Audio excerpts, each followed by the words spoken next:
ಕೇಳುಗರೆ, ನಾನು ಇವತ್ತು ನಿಮಗಾಗಿ ಒಂದು ವಿಶೇಷ ವಿಡಿಯೋ ತೋರಿಸಲಿಕ್ಕೆ ಉತ್ಸುಕನಾಗಿದ್ದೇನೆ. ಹೌದು ಗೆಳೆಯರೆ, ಮೈಸೂರಿನ ಕೇಳುಗರಿಗೆ ಮತ್ತಷ್ಟು ಮನಸ್ಸಿಗೆ ಸಂತಸ ಕೊಡುವ ವಿಷಯ. ನನ್ನದೊಂದು ಕಳಕಳಿಯ ವಿನಂತಿ. ಯಾರೆಲ್ಲ ಮೈಸೂರಿನಲ್ಲಿದ್ದೀರೋ, ನೀವು ಈ ರಸ್ತೆಯಲ್ಲಿ ಸಂಚರಿಸಿದಲ್ಲಿ ದಯವಿಟ್ಟು 2 ನಿಮಿಷ ನನಗಾಗಿ ವ್ಯಯ ಮಾಡುವ ಹೃದಯ ವೈಶಾಲ್ಯತೆ ಖಂಡಿತ ಮೆರಿತೀರಾ ಎನ್ನುವ ನಂಬಿಕೆ ನನಗಿದೆ. ಮೈಸೂರಿನ ಹೆಬ್ಬಾಳ ಸಮೀಪದ ಲಕ್ಷ್ಮೀಕಾಂತ ನಗರದ ಬಳಿ ಒಂದು ಬೀದಿ ದೀಪದ ಕಂಬದ ತುದಿಯಲ್ಲಿ ಈ ಬಳ್ಳಿ ಕಂಡು ಆಶ್ಚರ್ಯ ಆಯಿತು. ತಾನು ಎತ್ತರಕ್ಕೆ ಬೆಳಿಬೇಕು ಎಂಬ ಹಠದಿಂದ ಈ ಬಳ್ಳಿ ಕಂಬದ ಒಳಗೆ ನುಸುಳಿ ಆಕಾಶದೆತ್ತರಕ್ಕೆ ಬೆಳೆದಂತೆ ಕಂಡುಬಂತು. ಈ ವಿಡಿಯೋ ನನ್ನ ಸ್ನೇಹಿತ ದೇವಯ್ಯ ಈ ದಾರಿಯಲ್ಲಿ ಸಂಚರಿಸುವಾಗ ಅಚ್ಚರಿ ಮೂಡಿಸುವ ಈ ದೃಶ್ಯ ಇವರ ಕಣ್ಣಿಗೆ ರಾಚಿಸಿತು. ತತ್ಕ್ಷಣ ಈ ಅದ್ಭುತ ದೃಶ್ಯವನ್ನು ತನ್ನ ಜಂಗಮವಾಣಿಯಲ್ಲಿ ಸೆರೆ ಹಿಡಿದರು.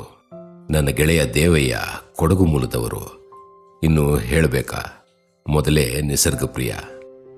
ಖುಷಿಯಿಂದಲೇ ಮನಸ್ಸಿಗೆ ಸಂತಸ ಹಾಗೂ ಸ್ಫೂರ್ತಿ ಕೊಡುವ ಈ ಬಳ್ಳಿಯ ಚಿತ್ರೀಕರಣ ಮಾಡಿ ನನಗೆ ಕಳಿಸಿಕೊಟ್ರು.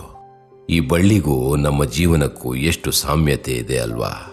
ಪ್ರತಿಯೊಬ್ಬರಿಗೂ ಜೀವನದಲ್ಲಿ ಎತ್ತರಕ್ಕೆ ಬೆಳಿಬೇಕು, ಏನಾದರೂ ಆಸೆ ಪಟ್ಟಿದ್ದು ಸಾಧಿಸಲೇಬೇಕು ಎನ್ನುವ ಹಠ ಅಥವಾ ಆಲೋಚನೆ ಬರುತ್ತೆ ಅಲ್ವಾ?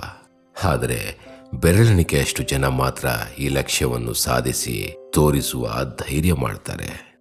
ಎಷ್ಟೇ ಕಷ್ಟ ಬಂದರೂ, ಎಷ್ಟೇ ಅಡೆತಡೆಗಳು ಮುಂದಾದರೂ ಸರಿ, ತಾನು ಬೆಳೆಯಲೇಬೇಕು ಎನ್ನುವ ಛಲ ಮನಸ್ಸಲ್ಲಿ ಇದ್ರೆ ಖಂಡಿತ ಅಂದುಕೊಂಡಿದ್ದು ಸಾಧಿಸಿಯೇ ತೀರ್ತಾರೆ. ಈ ಬಳ್ಳಿ ಕೂಡ ಬೆಳೆದಿರುವ ರೀತಿ ನೋಡಿದ್ರೆ ನಮಗೆಲ್ಲರಿಗೂ ನಿಜವಾಗ್ಲೂ ಜೀವಂತ ಸ್ಫೂರ್ತಿ ತುಂಬುತ್ತೆ. ಎಷ್ಟೇ ಕಷ್ಟಗಳು ಬಂದರೂ, ಅಡೆತಡೆಗಳು ಇದ್ದರೂ ಸಾಧಿಸಿ ಎತ್ತರಕ್ಕೆ ಬೆಳಿಬೇಕು ಎನ್ನುವ ಛಲ ಈ ಬಳ್ಳಿಗೆ ಇರೋದ ಕಂಡು ನಿಜಕ್ಕೂ ಖುಷಿ ಆಯಿತು. ನಿಮ್ಮಲ್ಲಿ ಯಾರೇ ಈ ದಾರಿಯಲ್ಲಿ ಸಂಚರಿಸಿದರೆ ದಯವಿಟ್ಟು ನಿಮ್ಮ ಗಾಡಿ ನಿಲ್ಲಿಸಿ ಈ ಅದ್ಭುತವನ್ನು ಕಣ್ತುಂಬಿಕೊಳ್ಳಿ, ಆಯ್ತಾ? ನಿಮ್ಮ ಅನಿಸಿಕೆಯನ್ನ ನಮ್ಮ ಜೊತೆ ಹಂಚಿಕೊಳ್ಳಲು ಮರೆಯಬೇಡಿ. ಈ ಬಳ್ಳಿಯ ವಿಡಿಯೋ ನಮ್ಮೆಲ್ಲರಿಗೂ ಸ್ಫೂರ್ತಿಯಾಗುತ್ತೆ ಎಂದು ಭಾವಿಸ್ತೇನೆ. ನೀವೆಲ್ಲರೂ ಈ ಬಳ್ಳಿಯ ಹಾಗೆ ಎತ್ತರಕ್ಕೆ ಬೆಳಿಬೇಕು ಅಂತ ಆಶಿಸ್ತೇನೆ. ನಿಮ್ಮ JK ಸೈನಿಂಗ್ ಆಫ್.